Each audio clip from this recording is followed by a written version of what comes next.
Oh, it's early, but it's still interesting when you start seeing the American League all bunched up right out of the gate. And a legend got 3,000 hits, and a new legend is budding in Seattle. It must be Monday. It must be time to do a crossover with Locked On MLB and Locked On Diamondbacks. Hello, baseball fans, and welcome to the Locked On MLB crossover show. I'm your host, Paul Francis Sullivan. Right over there, boom, if you're watching me on the YouTubes, that's Millard Thomas. This show's being dropped on the 25th day of April, 2022. We are in late April, folks.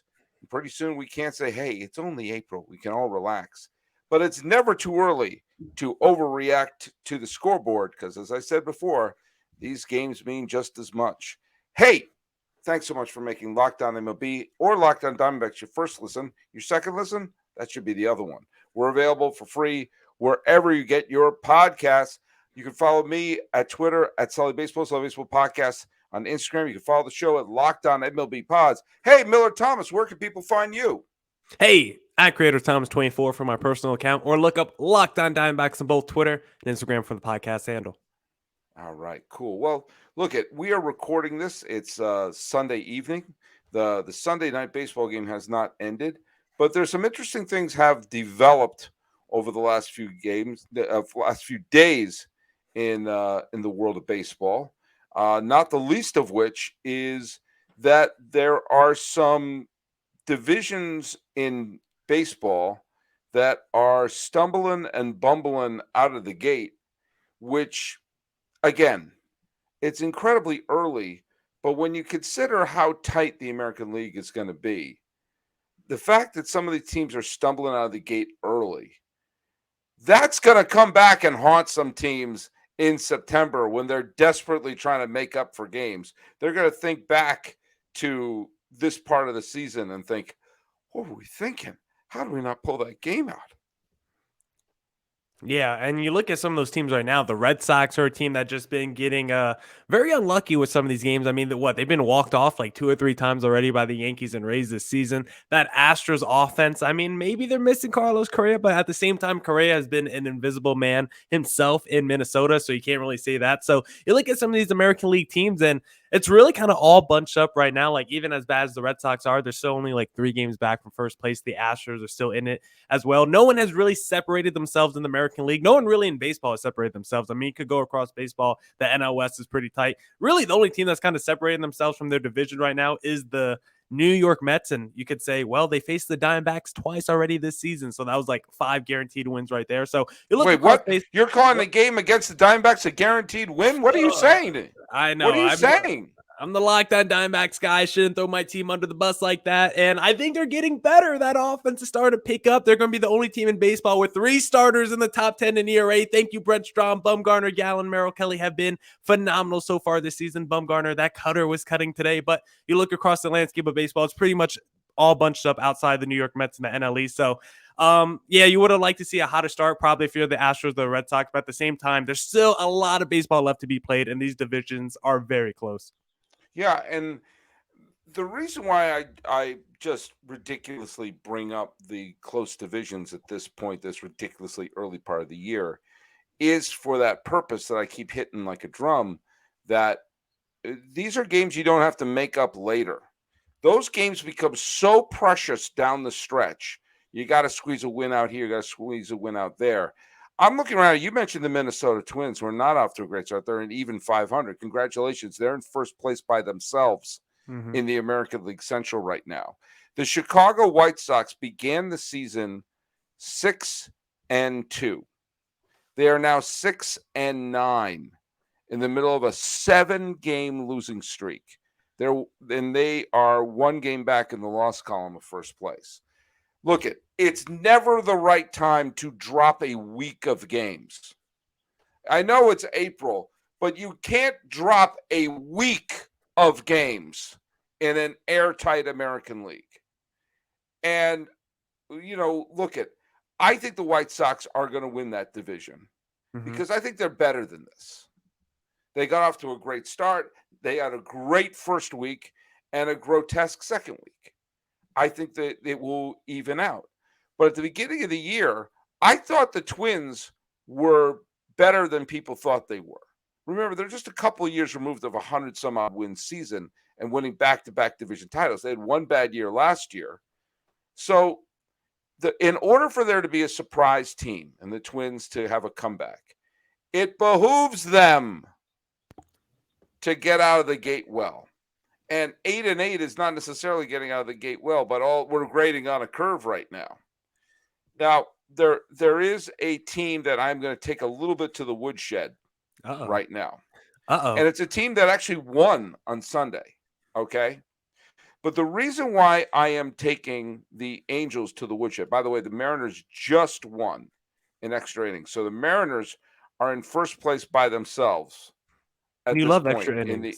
I love it. I love that. God love the runner on second base crap in extra innings. The Angels won today. But here's why I'm taking them to the woodshed. Why? The Angels have to put a contender on the field. They just have to. Mike Trout is back. He hit a couple of home runs the other day. They still have Ohtani. He can hit. We can see he can hit. He can pitch. You saw he pitched a terrific game. And people are still not even burping them as a contender for one of the 3 wildcard spots, which is a travesty because baseball needs to promote its stars, put its stars in the spotlight, and to have another October come and go and Ohtani and Trout playing golf would be a disaster, okay? And so I sang the Angels' praises a couple of days ago. When they went to Houston, Trout had to miss a couple of games, okay? Precautionary. He's back in the lineup now. But they had to put him on the shelf for a couple of games. The Angels and the Astros, the Astros have just smacked the Angels around for the last couple of years. And without Trout, I'm thinking this is a sweep for the Astros. And the Angels took 2 out of 3. And I thought to myself, okay, if the Angels are going to make a run at it this year, they've got to win those head-to-head games against the contenders. And they got to beat the snot out of the bad teams. That's how you're going to do it, right?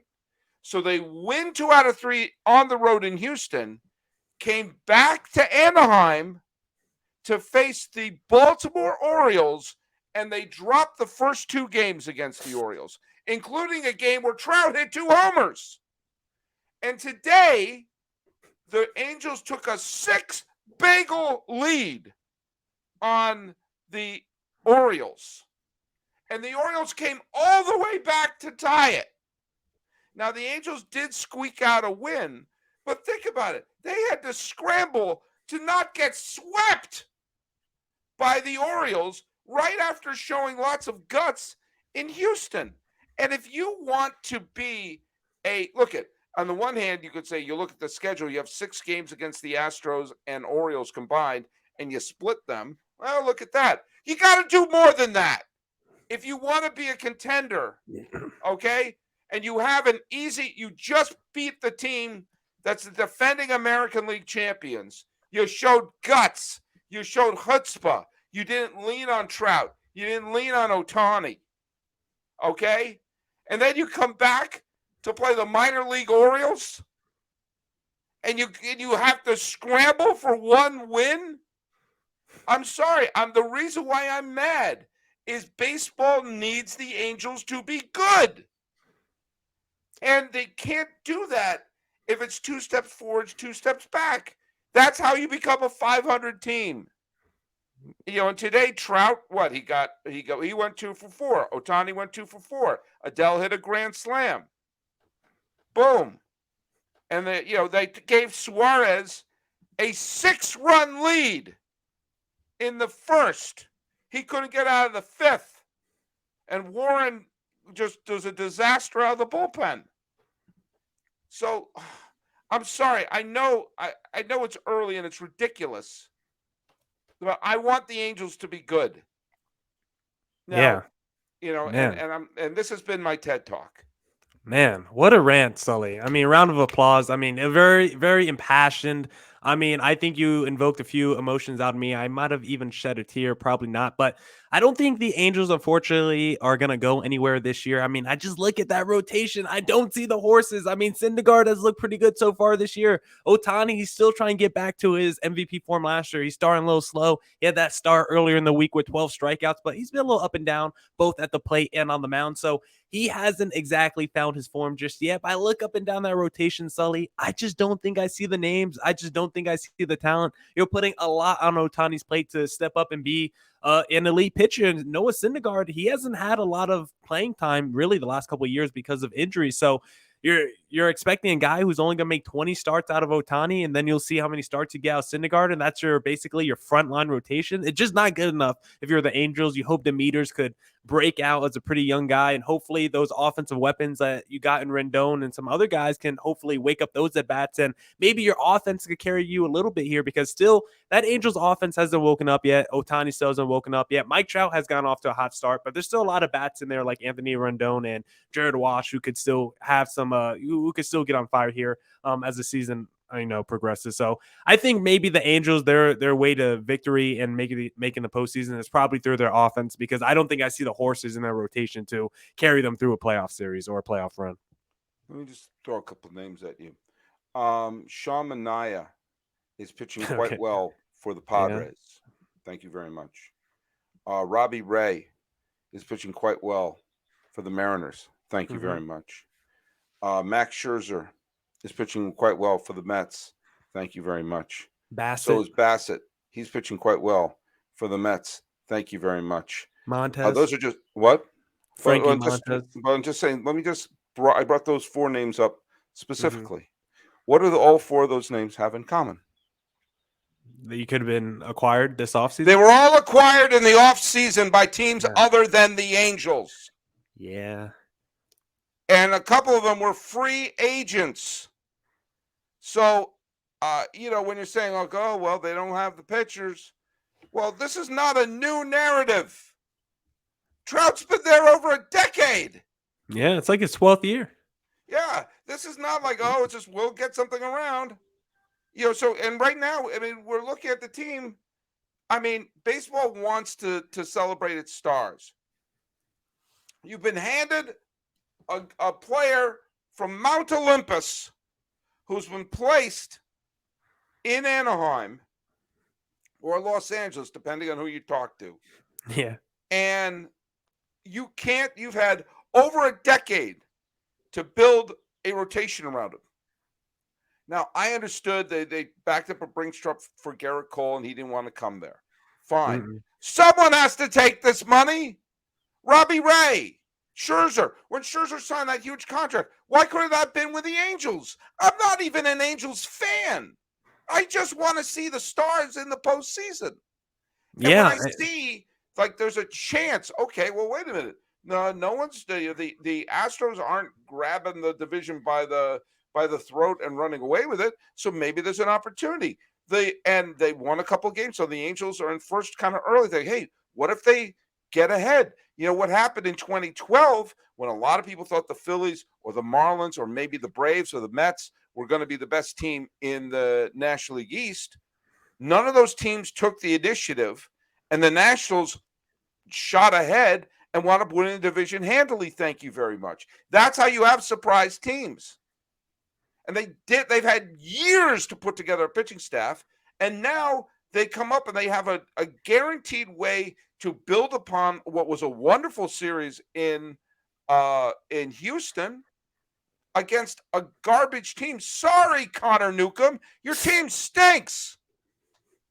Yes, they're one game ahead of the Red Sox. Guess what? The Red Sox aren't great shakes anyway. Everyone knows the Orioles are a 90-loss team this year. Yeah. It gets me frustrated because, we talked a little bit when I did a show with Scott Bentley of Locked on Tigers on yesterday's show, talk about Miguel Cabrera. The Tigers needed to if the Tigers had a decent bullpen in the early 2010s, they would have won at least one World Series, maybe two. And everyone in the world saw that, and they still didn't build a bullpen around it. Everyone since then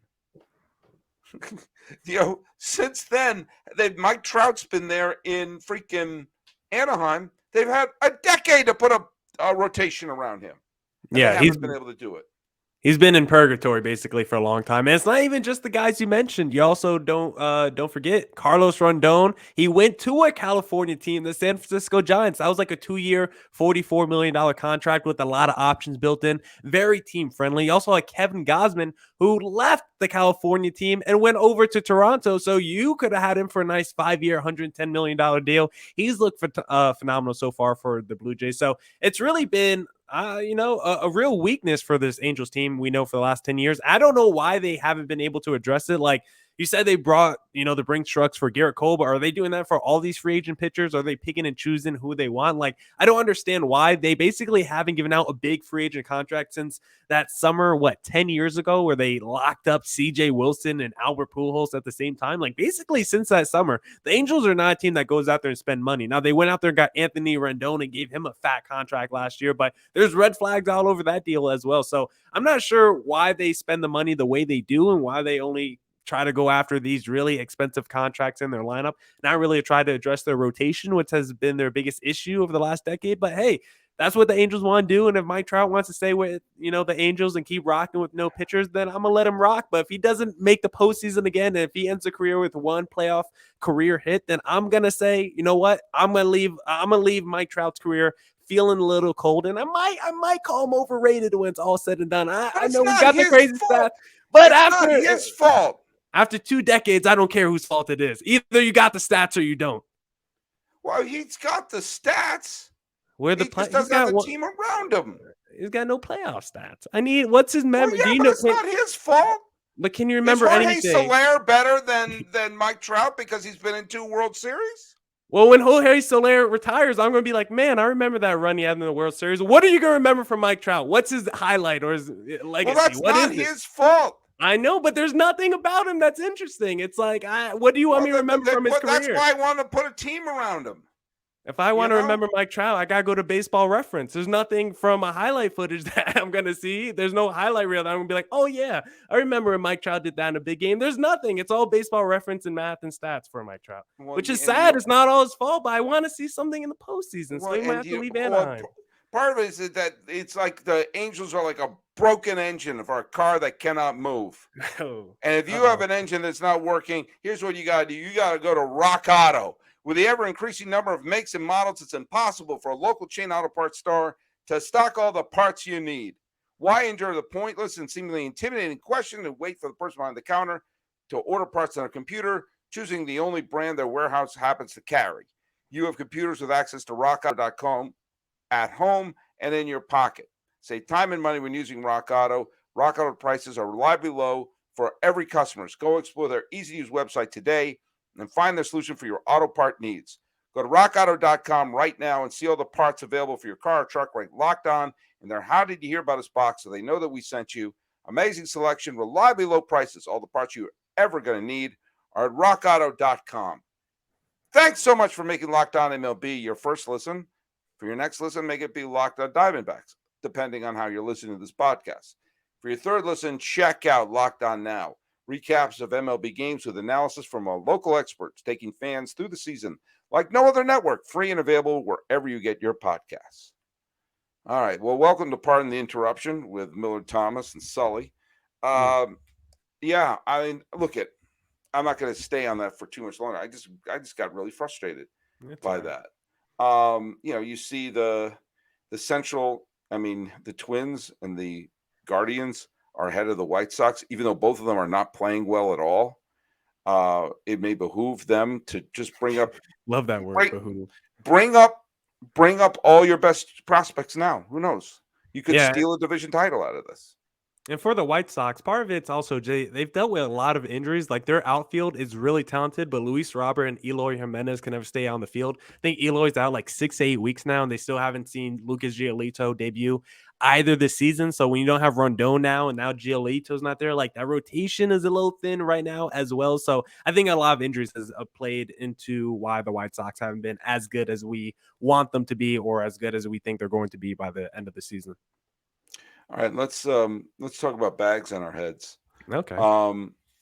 On September 13th, 2021, a long time ago, the Cincinnati Reds were tied for a wild card spot. Think about that. Mid-September, they were tied with St. Louis for one of the wild card positions. And if you think with only a couple of weeks left, just play good baseball. Now, to their great misfortune, the St. Louis Cardinals went on a wild winning streak and wound up clinching the second wild card spot, leaving the Reds in the dust. But the Reds still had a winning record. They still were contenders deep into the season, and there may have been some thoughts and some hopes. The Cincinnati Reds have won 2 games so far. It's early, but it's not that early to say, wow, that's not good. Okay, they're up to 3 wins. They won today. So congratulations. They have more wins than I have eyeballs. But the Reds have been now. They've got off to Votto's got off to a terrible start. Moustakas is injured. Jonathan India is injured. Their rotation obviously has been terrible. Their bullpen's been worse, and there was a group of fans who had bags over their heads during one of the games, and one of the Reds TV crew came over to interview them, and they're basically saying, we want a new owner, we want ownership to turn this around. And of course, while that interview was happening, an official from the Cincinnati Reds came down, interrupted the interview, and ordered that their bags be removed from their heads.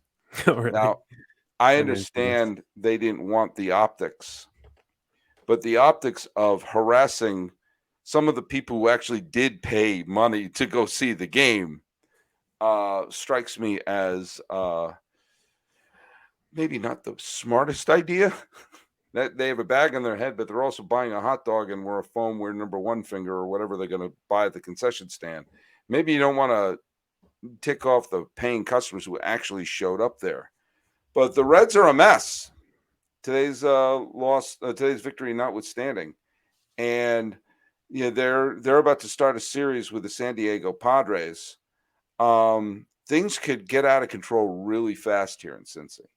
Yeah, is anyone surprised? I mean, they're probably upset. That front office is probably upset that they won today. Like, they came into the season with aspirations of tanking and trying to get the number 1 pick, because when you look at what they did this offseason, they completely blew up their roster. I mean, they just let Wade Miley go. They traded the Suarez's and the Winkers, and they're going to trade probably Luis Castillo, and they traded the Sonny Grays. Like, they basically blew up their roster. They're basically the NL version of the Oakland A's, because we know some of their fans are also protesting because they don't want their arena to move to Houston or wherever the reported places are going. So I think if I'm a Cincinnati Reds fan, like, I'm probably wearing backs every game. Like, yeah, I still want to watch baseball games. I still want to enjoy myself at a stadium, but I don't need to be on TV and on cameras and let people know my identity. Just let me go as a couple of John Does with my homie, and we'll go watch a baseball game with a bag over our head, because that might be the way to move right now with how they're paying that, with the way they're building their team, the way they're treating their fans. Yeah, I don't want my identity to be known that I pay for things at a Cincinnati Reds game.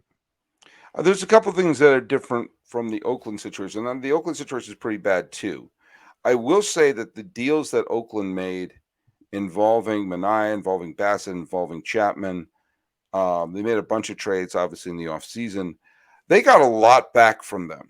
Matt Olson, they got back tons of talent for the players. So I didn't necessarily think of the moves they made as pure tanking moves. I actually think those are some of the deals they made were pretty smart rebuild moves. Some of the trades that the Reds made were just like, you're just dumping salary at this point. They're just getting rid of players. Now, there is another kind of insidious thing going on in Oakland, in that they're trying to do everything in their power to trash the city of Oakland, and I think to open up an avenue to have them move, or to spend money that the city of Oakland doesn't have to build the ballpark by the docks. They've been talking about, this is what, the 4th straight decade I've heard discussions about building a new ballpark for the A's. whether it's San Jose, Oakland, Fremont, all these places. There's so many artist renderings. You can do an art gallery of all the artist renderings for the different stadiums for Oakland that over the years. And this is it. This is it. They're going to break ground. They're going to break ground. Still, no shovels have touched the ground. I can't scream this enough. Las Vegas is going to be a disaster if you put a team there. Absolute disaster. No.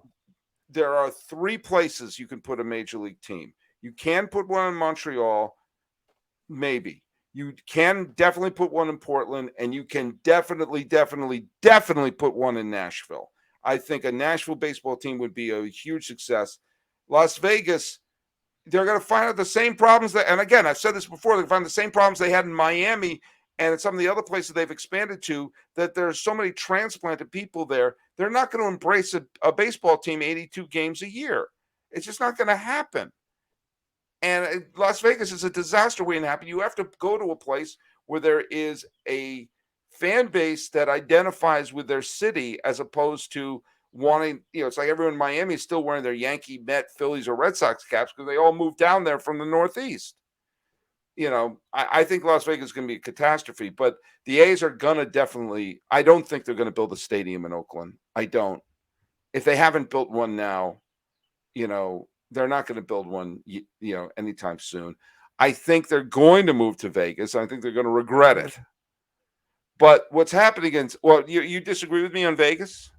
Yeah, I wouldn't mind moving to Vegas. I think it'll just be a good time. I don't see why they still can't fill up the stadiums like how the Raiders and the Golden Knights fill up stadiums, because even though it's going to be a lot of out-of-state people, it's not going to be a lot of homegrown Vegas people going to these games. It's going to be a lot of out-of-state fans. It can still be a great crowd and still be a filled-up stadium. It just not be, if you're, the home team, it might not be a lot of home crowd fans at the arena. So that might be the only issue with it. But I think you can still sell tickets and merchandise to still make a whole lot of money if you're the, Oakland A's, now the whatever the Vegas team owner is. But my biggest question is, if the Oakland A's are moving, arenas or moving cities, whatever, is their philosophy changing as well? Because I don't care where this team moves. Are they going to finally start spending money? Because if it's the same Oakland A's philosophy wherever they go, where it's just the money ball strategy and they don't want to spend money on the field, I really don't care. If they move to Vegas and they get more money, then I need to see more money spent on the on-field product. The Philadelphia A's of the 1900s, 10s, and 20s were notorious for putting together World Series winner and then selling off their players the minute they asked for money. The Kansas City A's were notorious for the minute their players got any good, they traded them immediately to the Yankees. The A's under Charlie Finley won 3 World Series and dismantled them instantly. The Moneyball A's never spent more than $5.75 on the team. The only era where the A's were big spenders were during the Canseco, McGuire, Tony La Russa days, where they would spend money to keep Canseco and Ricky Henderson and Dennis Eckersley and Dave Stewart together. And they kept the core of that team together for a bunch of years. It's the only time the A's spent money. That's also the time they drew the most fans, was during that era. I used to go to A's games during that time when I was living in the Bay Area. Oakland was packed and rocking. It was fun to go to an A's game then. Steroids, baby. Hey, show me where that was bad. Yeah, that's what I'm saying. Bring them back. Bring them back. Let's go. Look the other way. Come on. I think that's the A's legacy, is being, cheap. But cheap, but putting together a good product more likely than not. It's like they're smart. Yeah, they're smart with their cheapness. They're smart, but then they can't keep it together. I think it's going to be sad when the A's leave, just because A's fans are amazing. You go to those games, it's like there's like, the other day they were saying there's like 3,000 or 4,000 fans are there. I guarantee you those 3,000 or 4,000 fans are 3,000 or 4,000 of the most passionate fans you'll ever meet. I've gone to a ton of those games where there's tiny crowds and everyone there loves the A's. They've got the signs, they've beaten the drums, they love them. I think it was a mistake to move the A's there from Kansas City. I'll say it. Okay. Either they should have stayed in Kansas City or Finley was trying to move him to anywhere in creation. He tried to move him to Atlanta. He tried to move him to Louisville. He tried to move him to Seattle. Tried to move him to San Diego. Tried to move him to Dallas. And finally worked out a deal with Oakland. If they were the San Diego A's or the Dallas A's or the Seattle A's, I think they would have flourished. But they didn't.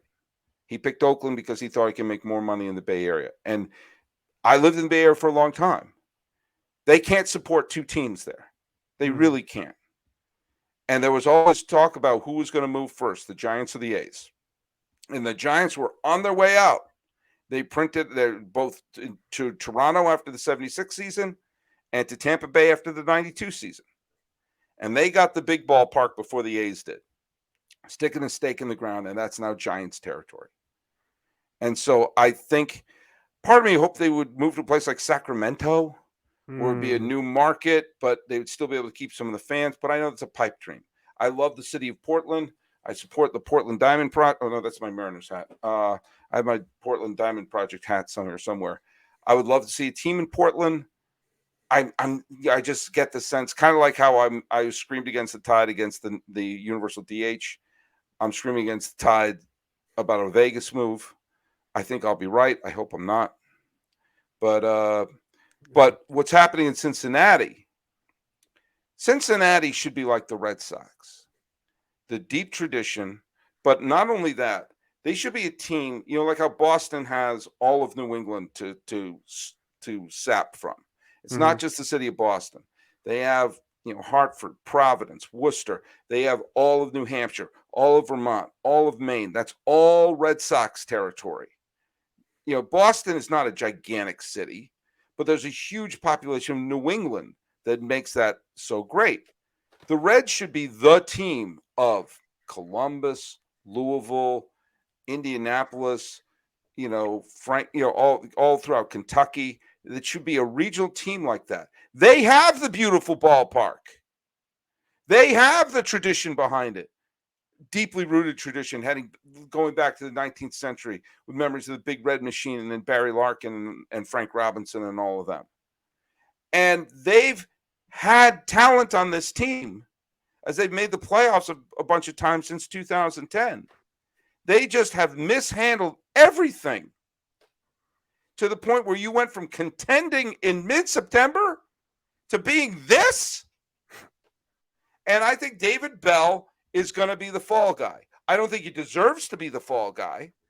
It's not his fault that the team stinks, but they're going to have to throw somebody to the wolves. And I think it's always the manager. Because, we're trying something.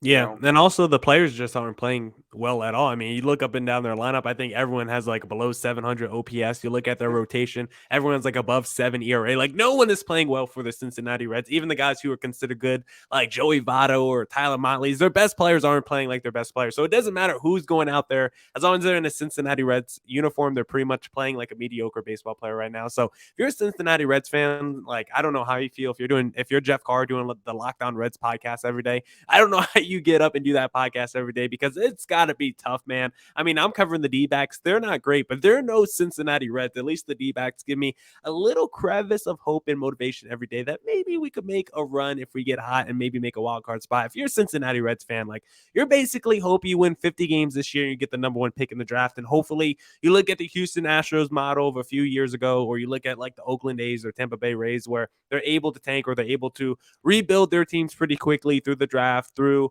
their farm system. And hopefully you could do that if you're the Cincinnati Reds, but you got to have a good developmental system in place, because if you can't develop your own talent, then it doesn't matter, because the Cincinnati Reds are not a team going out there and spending money in free agency. They're not going out there and making big trades. So if their farm system isn't good, then they're going to be a team like the Texas Rangers or the Detroit Tigers, who have been trying to rebuild the last few years, and they realize it's not as easy as it looks, and they have to go out there and spend money this offseason, and they're probably going to spend more money the next couple of off seasons as well. So Cincinnati Reds have to decide, do they want to be like the Oakland A's or the Houston Astros who rebuild through the draft, or do they want to try to rebuild through the draft for a few years, suck, and then say, oh, you know what, we actually just have to go spend money in free agency because we're not good at this whole draft thing.